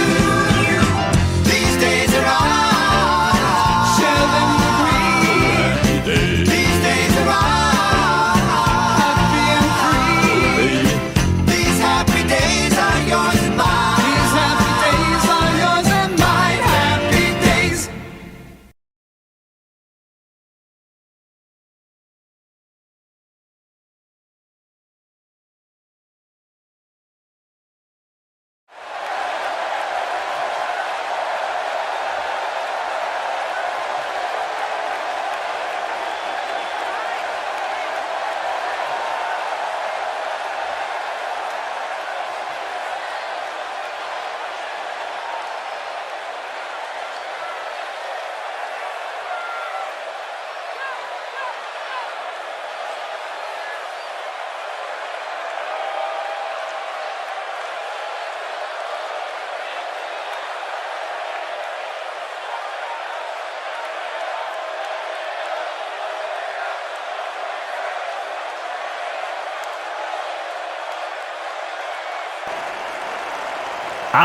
I am shocked, ladies and gentlemen. I am absolutely shocked at what I just saw. Jiraiya Raju challenging Mr. Yukimura for the Celestial Championship. I That is unlike the Jiraiya Raju that I know. That is unlike the Jiraiya Raju that everyone else has seen. And I mean, I personally, I hope it gets accepted because I want to see that match. I want to see if Mr. Yukimura has the guts to put up the championship against him. I want to see that, but I guess we're going to have to wait and find out. But right now, speaking of championships, Kiyoshi Saiba, the #1 contender for the DCA World Championship, is making his way to the ring.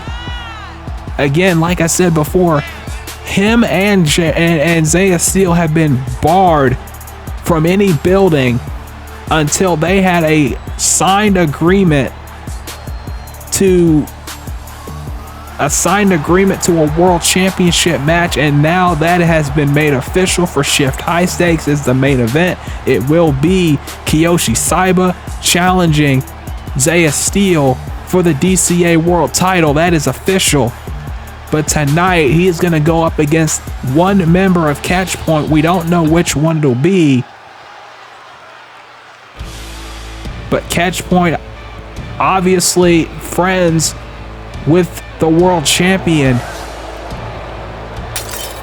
So Kiyoshi wants to, he said he was going to go through anyone close to Zaya Steele, and I guess this would count as anyone. But again, we don't know which members of Catch Point are going to be in this match. We don't know who's going to be in this thing. But I guess we're about to find out.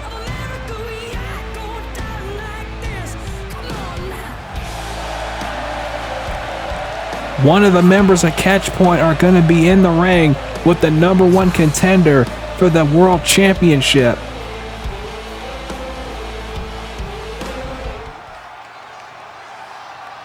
And here we go. Kiyoshi Saiba, and I guess it's going to be James Grayson.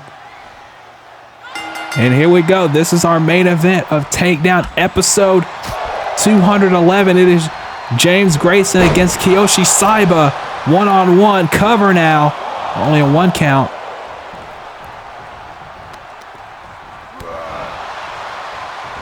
And Kiyoshi not in his typical wrestling gear. That is the same gear that he wore when he put the world champion through a table, 2 tables in fact, off the stage at Proving Ground when he made his return. And Kiyoshi, I guess, has just been in street fight mode ever since. He has been on a warpath toward the world title. He wants that championship. He feels like he could have been the one to beat Tyler Parks at Proving Ground if it wasn't for Zaya Steele stealing his title shot, more or less.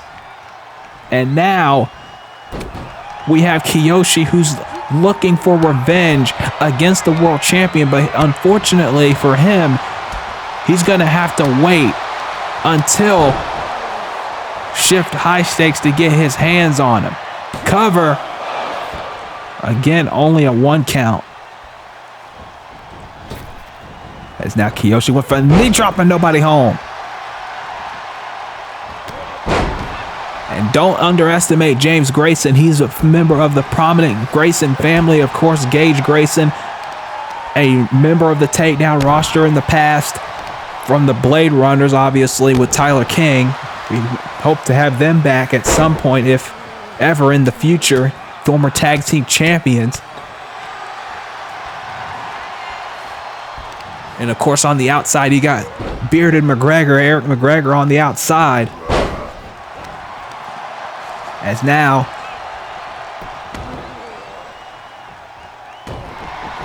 went for the knee, and I think that's a smart strategy if you're James Grayson, going after the legs. As now look at this, just wearing out Kiyoshi Saiba with this modified STF, but quickly Kiyoshi able to get out of it. Kiyoshi, a submission specialist in his own right. He knows how to get out of holds like that. And now just continuing to lay in the strikes. And rest assured, Kiyoshi tonight is going to want to send a clear and crisp message directly to his challenger, or excuse me, directly to the man he is challenging at Shift for the World Championship. He wants to make perfectly clear he is coming for that title by any means necessary. And if that means beating the hell out of anybody close to the world champion to do that, so be it. And now off the ropes, big enziguri.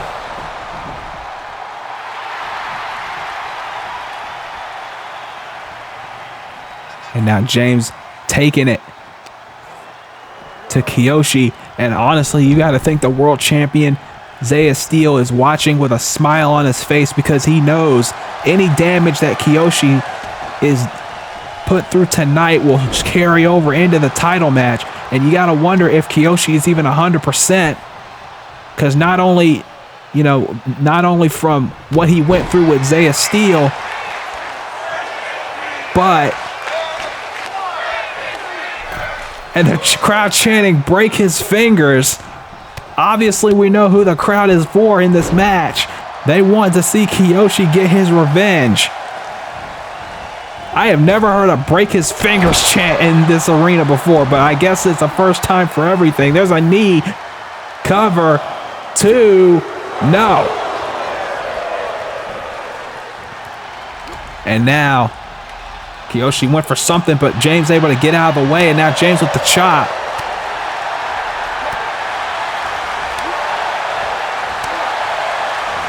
More chops. Eddie Mack Memorial chops going on everywhere here. Off the ropes. And big slam by James. A very innovative slam, too, to be honest with you. 2. No. I mean, you got to believe, again, I was asking Kiyoshi Saiba, not only could he not be 100% from the beating he took before Proving Ground, but also, he's in other organizations as well. So he was probably over there as well. But if Kiyoshi's even 50%, he still wants his hands.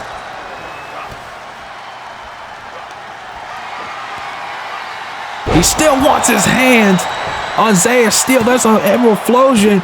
2 count, no.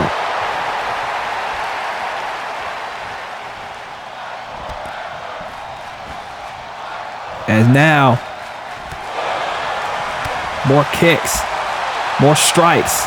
And Kiyoshi with the Kapu kick that sends Grayson to the outside.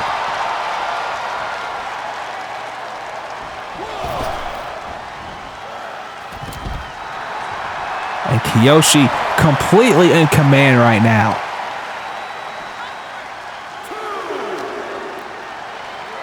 And back inside the ring.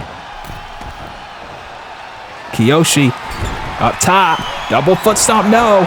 Grayson able to move out of the way, and there's a big forearm. Shades of the world champion even then, and gets 2.5 off of it. And this is what I'm talking about. James Grayson is no one to mess with. As now, PK, and a double foot stomp combination by Kiyoshi into the cover. 1, 2, no. And Kiyoshi's fired up, as he should, considering what he wants to do, I'm sure, to Zaya Steele. I'm telling you right now, the match that those two are going to have at Shift High Stakes is not going to be just a regular wrestling match. It is going to be a fight. As now, look out. Big back suplex with the arm trap, but Kiyoshi's leg clearly under the rope, and James is not happy about it. But yeah, that match between Kiyoshi and Zaya Steele, you might as well tell you now, it's going to be an absolute dogfight. Oh my God! Kabu kick again on Grayson, and this time I think it opened Grayson up, and it wouldn't have shocked me if it did. A kick to the midsection, no. Oh yeah, he is split open. That kick caught him good. And Kiyoshi knows how to hit and where to hit from. And now Grayson's turning up the heat because he understands he is in deep, deep trouble now. Ladies and gentlemen, thank you again for joining us tonight. If you could do me a favor and hit the like button, subscribe to the channel, hit the bell for all notifications, and also please consider joining the Patreon for more great video content like this. It lets us know that you enjoy the channel, you enjoy the content here on the channel. Kiyoshi now, big forearms, sending Grayson into the corner. Big forearm a third time, and a bulldog sends him down.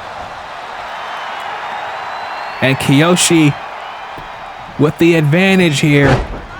But James again, every time it seems like he's out, he comes right back. And there's a super kick in and a double axe handle.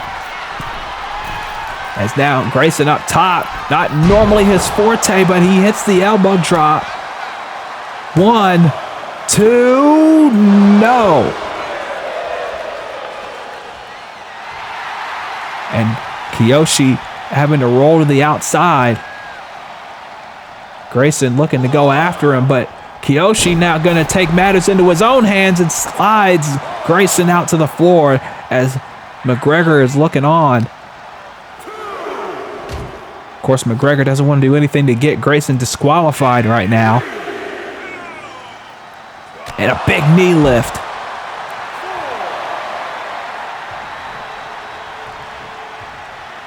Grayson is bleeding.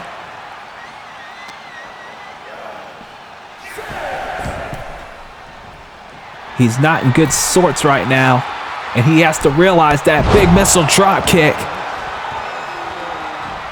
And went for the super kick. Grayson got out of the way. Grayson now, look at this.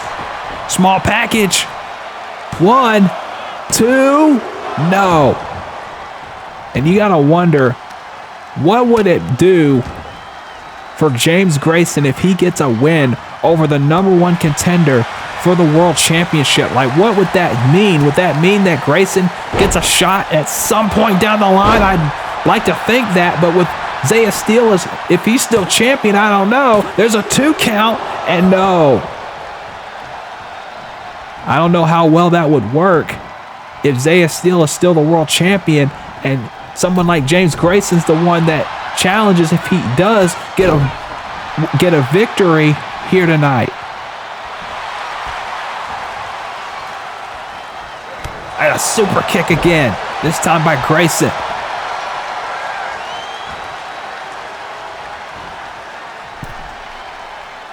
And now look at this triangle on the ropes.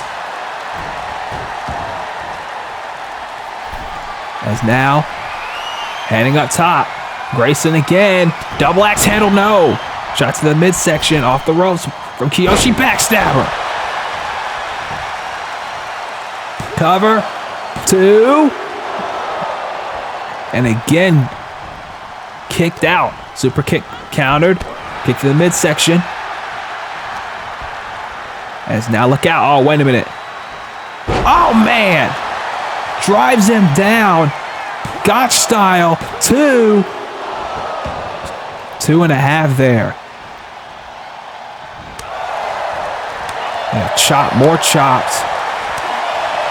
Grayson trying to slow Kiyoshi down in any way he can. As now, look out. What's he thinking here? Got him in a fireman's carry position. But Kiyoshi with the elbows to get out of it. And now a Frankensteiner. Kiyoshi off the ropes. Look out, no. Rolled through in the knee. Oh, and I know the outside.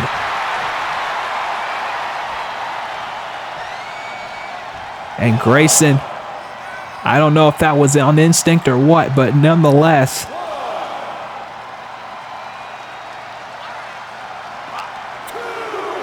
as now Grayson sending Kiyoshi again into the corner, as now backbreaker, more like a back suplex on the barricade.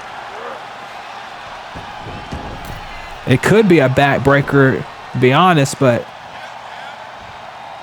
Grayson now looking for something here. German suplex. Floats over into a dragon suplex. And now locks the arms forward. Lockdown German suplex. 2. No, again, Kiyoshi slides his way free.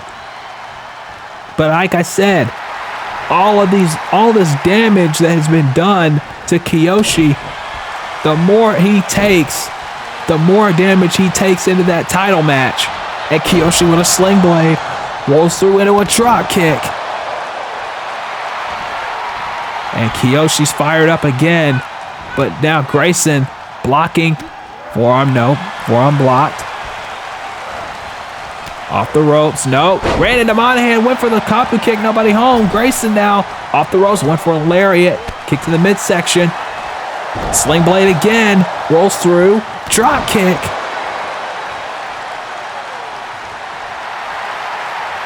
As now, look out, Kiyoshi slingshot into a Falcon Arrow.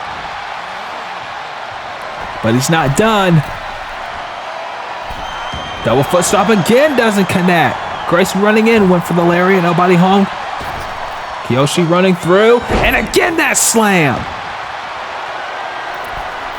Back and forth, Kiyoshi up top, no. Excuse me, it was Grayson up top. Look at that, a drop kick, and then a super kick. Oh, but Grayson's back up. But rolls through into a double foot stomp. And he's still not done. Double axe handle, no. Grayson rolls through. Grayson went for a lariat. I don't think he knows where he is right now. He's loopy, he's bleeding, he can't see. That elbow's not gonna help. And another foot stomp.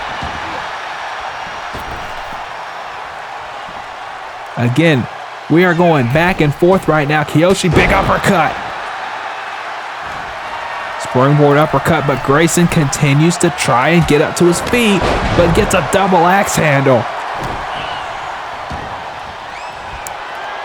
And now, up top, double foot stomp, he finally hit it. Cover, 2, only a 2 again.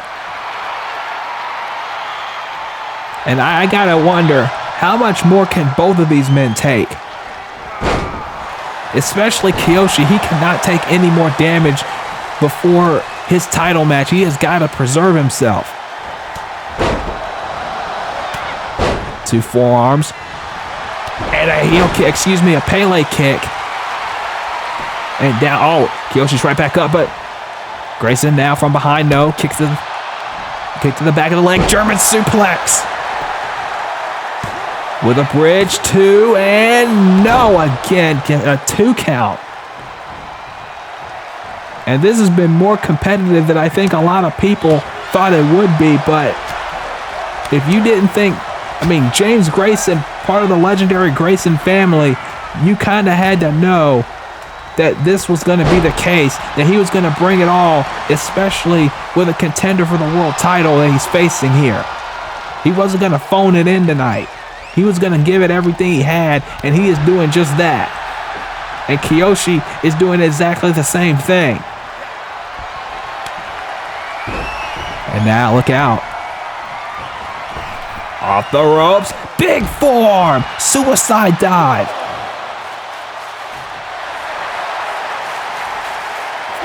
And the crowd is in firm support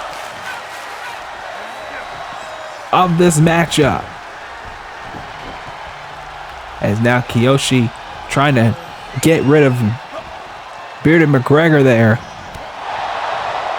As now up, missed the kick and got swept out. And now, wait a minute. O'Connor roll. 2. No, Kiyoshi reversing it. 2. No. Counter by Grayson into a schoolboy, only a 2. But it's Kiyoshi that has to use the ropes to get up to his feet. Uppercut, nobody home. Kiyoshi now from behind. Kiyoshi looking for something here, but no.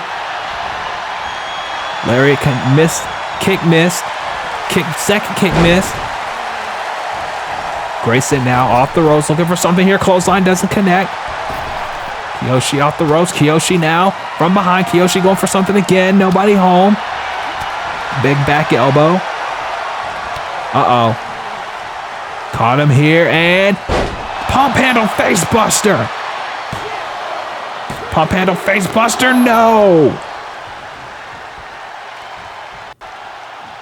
And honestly, I can't tell you how closely contested this match has been.